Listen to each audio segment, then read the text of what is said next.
Welcome to my channel study circle Telugu. ఈరోజు diploma engineering mathematics 1 syllabus and weightage marks గురించి చూద్దాం. మొత్తం 5 units ఉన్నాయి. సేమ్ క్వశ్చన్ పేపర్ మొత్తం 80 మార్క్స్కి ఉంటుంది. క్వశ్చన్ పేపర్లో 2 పార్ట్స్ ఉంటాయి, part A and part B. Part ఏలో 10 షార్ట్ క్వశ్చన్స్ ఉంటాయి, మొత్తం రాయాలి, చాయిస్ ఉండదు. నెక్స్ట్ పార్ట్ బిలో 8 ఎస్ఏ క్వశ్చన్స్ ఇస్తాడు, దాంట్లో 5 అటెంప్ట్ చేస్తే చాలు. ఇప్పుడు ఈ 5 యూనిట్స్లో ఏ చాప్టర్ నుంచి ఎస్ఏ క్వశ్చన్ అంటే ఏ చాప్టర్స్ నుంచి షార్ట్ క్వశ్చన్స్ వస్తాయో చూద్దాం. ఫస్ట్ ఎస్ఏ క్వశ్చన్స్ చూద్దాం. ఫస్ట్ ఎస్ఏ క్వశ్చన్స్ అనేవి 11 నుంచి స్టార్ట్ అవుతాయి, 11 నుంచి 18 వరకు ఉంటాయి. ఫస్ట్ 11th క్వశ్చన్ అనేది మ్యాట్రిసెస్ అండ్ డిటర్మినెంట్స్ నుంచి వస్తుంది. ఇది డైరెక్ట్గా 10 మార్క్స్కి ఉంటుంది. నెక్స్ట్ 12th క్వశ్చన్లో ఏ బి అని 2 ఉంటాయి. ఫస్ట్ ఏ అనేది ట్రాన్స్ఫర్మేషన్స్ అనే చాప్టర్ నుంచి వస్తుంది, ఇది 5 మార్క్స్కి ఉంటుంది. నెక్స్ట్ బి అనేది ఇన్వర్స్ ట్రిగ్నోమెట్రిక్ ఫంక్షన్స్ నుంచి వస్తుంది, ఇది 5 మార్క్స్కి ఉంటుంది. 12th క్వశ్చన్ రాయాలి అంటే మీకు 10 మార్క్స్ కావాలి అనుకుంటే ఖచ్చితంగా ఏ బి అని 2 రాయాల్సి ఉంటుంది. ఈ 2 రాస్తేనే 10 మార్క్స్ వస్తాయి. నెక్స్ట్ 13th క్వశ్చన్ కూడా యాజ్ ఈ సేమ్, ఏ బి అని 2 ఉంటాయి. ఏ వచ్చేసి ట్రిగ్నోమెట్రిక్ ఈక్వేషన్స్ చాప్టర్స్ నుంచి వస్తుంది, బి వచ్చేసి ప్రాపర్టీస్ ఆఫ్ ట్రయాంగిల్స్. ఈ ప్రతి ఏ అనేది 5 మార్క్స్, బి అనేది 5 మార్క్స్. ఈ 2 రాస్తేనే 10 మార్క్స్ వస్తాయి. ఏదో ఒకటి రాస్తే 10 మార్క్స్ వస్తాయా అంటే రావు, ఏ బి 2 రాయాల్సి ఉంటుంది. నెక్స్ట్ 14th క్వశ్చన్లో ఏ అనేది సర్కిల్స్ నుంచి వస్తుంది, బి అనేది కానిక్ సెక్షన్స్ నుంచి వస్తుంది, తెలిసిందే. ఏ వచ్చేసి 5 మార్క్స్, బి వచ్చేసి 5 మార్క్స్కి ఉంటుంది. ఈ 2 రాస్తే 10 మార్క్స్ వస్తుంది.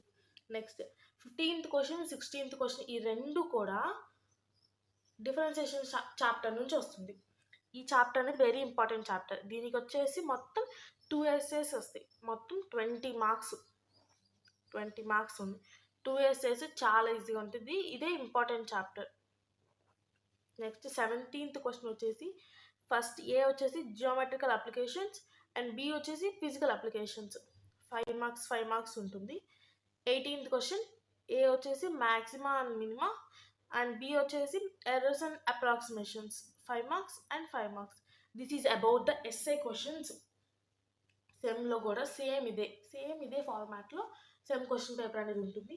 మీకు ఇంకా కావాలి అనుకుంటే మీ టెక్స్ట్ బుక్ బ్యాక్ సైడ్ ఒక మోడల్ పేపర్ ఇస్తారు. ఎస్బిటెట్ వాళ్ళు మీ టెక్స్ట్ బుక్ వెనకాల ఒక మోడల్ పేపర్ ఇస్తారు. ఆ మోడల్ పేపర్ చూస్తే మీకు ఒక ఐడియా వస్తుంది.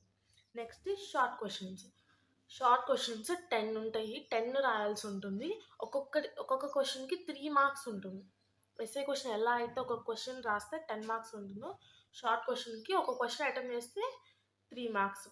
ఫస్ట్ షార్ట్ క్వశ్చన్ వచ్చేసి రిలేషన్స్ అండ్ ఫంక్షన్స్ చాప్టర్ నుంచి వస్తుంది. సెకండ్ క్వశ్చన్ పార్షియల్ ఫ్రాక్షన్స్ నుంచి వస్తుంది. అండ్ 3 and 4 ఈ 2 క్వశ్చన్స్ వచ్చేసి మ్యాట్రిసెస్ అండ్ డిటర్మినెంట్స్ నుంచి వస్తుంది. ఈ చాప్టర్లో ఒక ఎస్ఏ అండ్ 2 షార్ట్ క్వశ్చన్స్ ఉంటాయి. నెక్స్ట్ ఫిఫ్త్ షార్ట్ క్వశ్చన్ వచ్చేసి కాంపౌండ్ యాంగిల్స్ చాప్టర్ నుంచి. 6th క్వశ్చన్ వచ్చేసి multiple and sub multiple angles నుంచి. 7th క్వశ్చన్ వచ్చేసి కాంప్లెక్స్ నెంబర్స్. 8th వచ్చేసి straight lines. 9th limits and continuity. 10th వచ్చేసి డిఫరెన్షియేషన్. ఈ చాప్టర్లో 2 SA questions and 1 short question. Matrices and differentiation అనేది చాలా ఇంపార్టెంట్ టాపిక్స్. సపోజ్ ఇప్పుడు మ్యాట్రిసెస్లో నుంచి చూసుకుంటే 2 షార్ట్స్ ప్లస్ 1 ఎస్ఏ క్వశ్చన్ అంటే ఇక్కడే 16 మార్క్స్ వస్తాయి. నెక్స్ట్ డిఫరెన్షియేషన్ చాప్టర్లోకి వచ్చేసరికి 2 ఎస్ఏ క్వశ్చన్స్ ప్లస్ 1 షార్ట్ అంటే 20 + 3 = 23 మార్క్స్ అనేది ఇక్కడే వస్తాయి. 16 + 23 వచ్చేసరికి 39 మార్క్స్. ఇక్కడే ఈజీగా పాస్ అవ్వచ్చు. ఇంజనీరింగ్ మ్యాథమెటిక్స్ 1లో హై వెయిటేజ్ ఉంది మ్యాట్రిసెస్ అండ్ డిఫరెన్షియేషన్. ఈ 2 టాపిక్స్ నుంచి 2 హై వెయిటేజ్ ఉన్న చాప్టర్స్. 2 నేర్చుకుంటే డెఫినెట్గా పాస్ అవుతారు. ఈ వీడియోలో మనం syllabus, weightage and question paper model గురించి తెలుసుకుందాం. Thank you for watching and subscribe.